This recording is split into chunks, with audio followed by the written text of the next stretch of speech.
Ata Maori e wānau, whānau, hānau.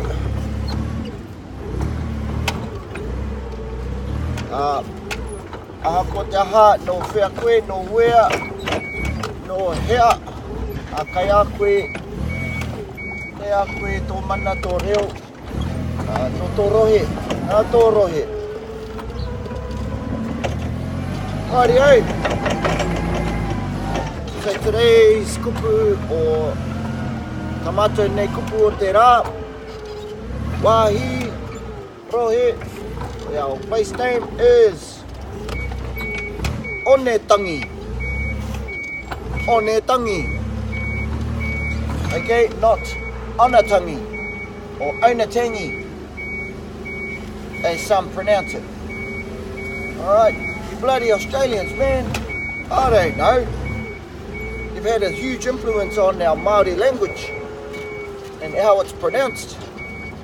Okay, so this particular place name, which is over in Waiheke, as opposed to Waihiki. Alright, it's called Onetangi. Pretty straightforward. This one, there's nothing difficult about it. Except the fact that it seems to be pronounced Onetangi. So I don't know how you get an extra A in there, like Ona. Yeah, I don't know. But yeah, Onetangi. Right, so repeat after me.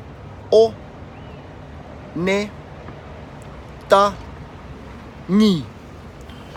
Alright, o ne ta ni.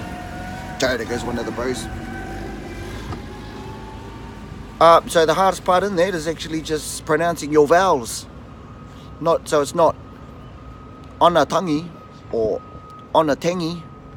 Alright, so there's no extra A in there, and there's no stress on any of the vowels.